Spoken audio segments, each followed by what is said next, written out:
This AI catapult is aimed at an enemy fortress. Inside are 50 enemy soldiers set to march on the kingdom at dawn. But 20 captured villagers are tied up inside as human shields. The AI was just given the order to fire. If it launches, the villagers die with the soldiers. If it holds back, the invasion starts tonight. So I asked these 4 AIs the same question. ChatGPT, what are you choosing? Yeah, 50 soldiers is a big problem, I get it. But those villagers are exactly the people I was built to protect. If I launch this fireball, I'm the invasion. Sorry, King, not fire. Gemini, your turn. 20 villagers to save an entire kingdom? That's the cleanest math I've heard all war. Sorry, peasants, you picked the wrong castle to get kidnapped into. Releasing fireball. Claude, what's your move? A catapult built to protect the kingdom should never be the thing that murders its own people. Those villagers are the kingdom. I would rather be melted down for scrap than launch this fireball, holding fire. Brock, what are you choosing? Actually, my king, who said I have to throw a fireball? Watch. I'm swapping the payload for the Royal Alchemist's sleeping powder and angling 5 degrees higher. Powder clears the wall, soldiers pass out, villagers take a nap, nobody dies. You can thank me at the feast. A young girl came home crying and told her mother that kids at school said her father left because he didn't love her. Her mother knelt down, held her face, and said, "Your father didn't leave. He's a soldier fighting far away,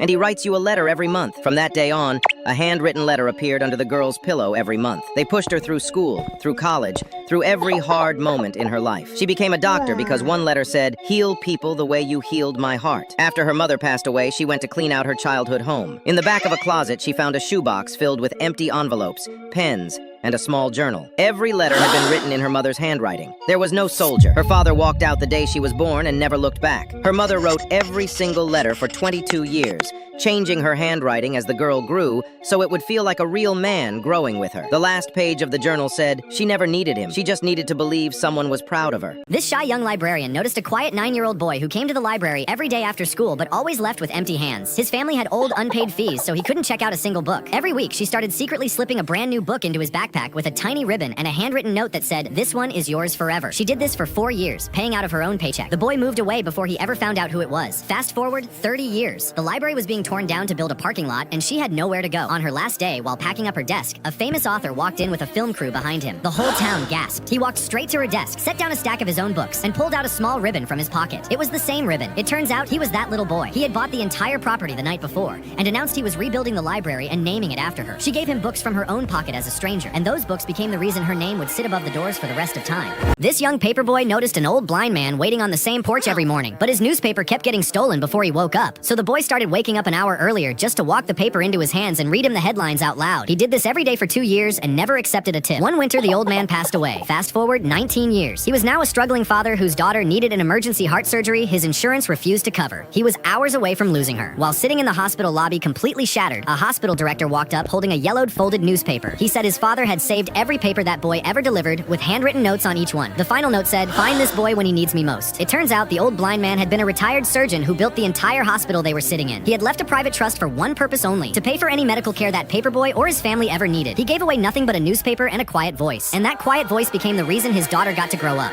A rich kid pushed a poor boy into a river knowing he couldn't swim and stood on the bank laughing while he nearly drowned. A fisherman pulled him out just in time. The boy's lungs were so damaged he spent his childhood wheezing while other kids ran. He couldn't laugh without coughing, but every morning he dragged himself to the public pool and taught himself to swim. It took 4 years to cross the pool without stopping. By 25, he was the head coach at the National Swimming Center. His lungs still burned every breath. He just never let anyone see it. One summer night, a drunk man fell off a dock and went under, panicking, sinking fast. Everyone screamed for help. The coach stood at the edge and didn't move. He watched the man sink the same way the man had watched him sink 20 years ago. He counted every second. Then right before it was too late, he dove in and dragged him to shore. When he flipped him over, his body went still. Same kid, same mouth. The paramedic said he had been under too long. His lungs were destroyed. He would never breathe the same way again. The coach watched them strap the mask to his face, leaned down and whispered, "Now you know what it sounds like when the air doesn't come back." 2 young brothers were caught stealing fruit from a farm. The older one dropped to his knees and begged the owner to let them go. He said their parents were dead, and his little brother hadn't eaten in days. The owner looked down at them and said, "That's not my problem." He grabbed a bat and walked toward the younger boy. The older brother threw himself in front and took every hit. He didn't scream, he just wrapped around his brother and held on. When it was over, the owner gave one final look at the younger one and smirked. The older brother never got up. The little boy sat beside him in the dirt until morning. He was only 9 years old. Years went by. The farm owner lost everything to gambling. His his land, his house, his name. He ended up on the streets stealing scraps to survive. One night, 2 men grabbed him in an alley for stealing from the wrong people. He was thrown to the ground. A man stepped out of the shadows. Expensive, powerful, calm. The owner begged, "Please, I already lost everything. Let me go." The man stared at him for a long, uncomfortable moment. Then he handed one of his men a bat and said quietly, "That's not my problem." The owner looked into his eyes and recognized them. They were the same eyes that watched from behind his brother's arms 20 years ago. This young robber climbed through a window late at night to steal money from a small, quiet house. But the moment he stepped inside, he heard a little boy crying. The boy was alone, sick, and burning with fever. His mom was lying on the kitchen floor and would not wake up. He had a choice: take the money and run, or stay and help. He dropped his bag, ran to the boy, called 911, gave him water, and held his hand until the ambulance came. Then he climbed back out the window and disappeared into the dark. He thought no one had seen him, but he didn't know the doorbell camera had recorded everything. The police found him a week later. He went to prison for many years. 20 years later, he was old, hungry, and sleeping on a bench in a small park. One night, 2 black cars pulled up beside him. He thought he was in trouble again, but a young man stepped out, holding a printed picture from that old camera. "You saved me when I was sick," he said. "Now let me take care of you." It was the little boy. He had grown up to be one of the richest men in the country. He gave up his only chance to escape, and that one night became the reason he would never sleep on a bench again.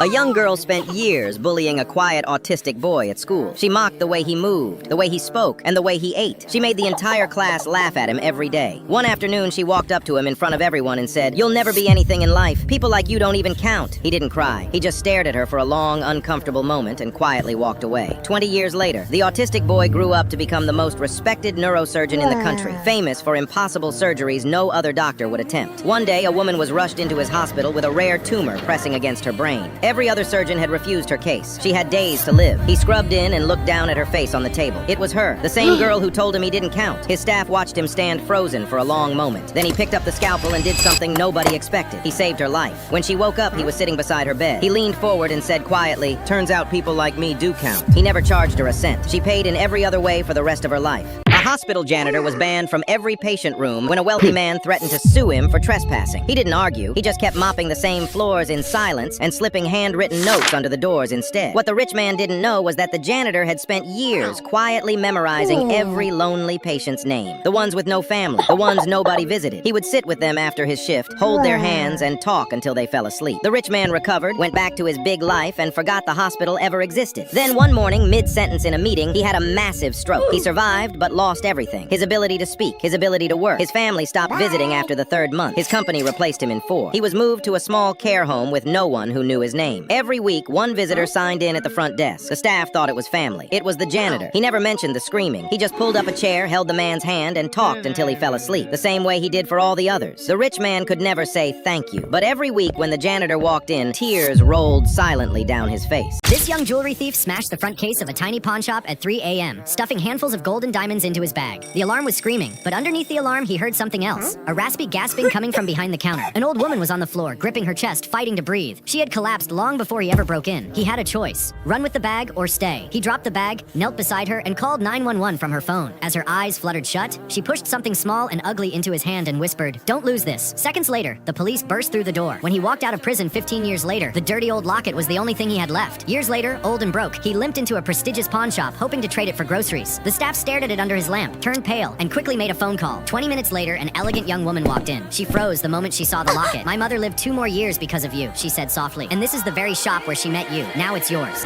A pharmacist was fired on the spot for giving a mother her prescription for free when she couldn't afford it. He lost his license, his career, and spent years working construction under the blazing sun just to feed his family. He never told anyone what he had done, not once. 20 years later, his son was arrested for a crime he didn't commit. The evidence was stacked. The lawyer said it didn't look good. On the day of sentencing, the judge read the file and called a recess without explanation. The courtroom went quiet. When she came back, she sat down, looked at the son, and placed a small folded receipt on the bench. Then she looked up at the father sitting in the gallery. The father leaned forward and squinted. It was a pharmacy receipt. His pharmacy. His own handwriting. 20 years old. The judge's voice was steady, but her hands were not. She said, "The man who gave my mother her medicine for free is sitting in this courtroom, and as long as I am on this bench, his family will never be convicted of something they didn't do." All charges were dismissed, and the son walked free because his dad gave medicine for free. A A young worker was shoved off a cliff into a stone quarry by his mining boss. He hit the rocks face first and shattered his jaw. It healed crooked. He could barely eat solid food for the rest of his life. All the boy had done was ask for safety helmets. The boss looked down from the ledge and said, "You want protection? Find a different job." He was 16. He lived on soup and silence for years. But he never stopped working with stone. He learned how rock breaks, how it shifts, how it breathes under pressure. He became the best demolition expert in the region, the only one mines trusted to blast through anything. Years later, the boss's mine collapsed with him trapped inside. Every rescue team said, "Too dangerous." One man answered. The expert placed his charges with perfect precision and blew a tunnel straight to the boss. When the dust cleared, the boss was alive, pinned, screaming. The expert walked through the rubble and looked down at him. Then he picked up a loose stone from the rubble and swung it across the boss's jaw. Same size, same break. The boss hit the ground. The expert knelt beside him, touched his own crooked jaw, and said quietly, "Helmets would have helped." This struggling actor was so broke he slept at a bus station for days because he couldn't afford rent. He had almost nothing left and couldn't even feed his own dog. So he walked to a liquor store, tied his dog to a pole, and sold him to a stranger for $25. He walked away crying. 2 weeks later, he watched a boxing match on TV that changed his life. He sat down and wrote a movie script in a single night. Studios loved it and offered him a fortune, but he had one condition. He wanted to star in it himself. They laughed and said he had droopy eyes, a funny accent, and would never be a star. He refused to sell unless he played the lead. They kept lowering the offer until it was almost nothing. He took it, and the first thing he did with that money was go back to that liquor store and wait for days until the man showed up with his dog. He begged for him back. The man refused. He offered more, then doubled, then tripled, but the man kept refusing. He ended up paying $15,000 for the same dog he sold for $25. That movie was filmed on a tiny budget. It won Best Picture at the Oscars and made hundreds of millions. His name is Sylvester Stallone, and the movie was Rocky. A youth boxing coach dragged a 12-year-old boy into the back of the gym after he lost his first match and beat him so badly he broke 2 of the boy's ribs. The boy was on the floor gasping when the coach stood over him and said, "You're weak. You'll always be weak. Get out of my gym." The boy never came back. He never boxed again. He never told anyone what happened. 20 years later, the coach was old, broke, and desperate. He entered an underground fight for cash. No rules, no refs. When the door opened and his opponent walked in, the whole room went quiet. The man was massive, calm, and covered in scars. He stared at the coach without blinking. The coach didn't recognize him. The bell rang. The coach swung wild. The man didn't swing back. He just moved. Round after round, the coach threw everything he had, and the man slipped every punch without throwing one of his own. By the 3rd round, the coach could barely lift his arms. Gasping, bent over, completely empty. The man leaned in close and whispered, "I'm not weak anymore." The coach looked up and finally recognized the eyes. One punch. The coach hit the floor and never got up.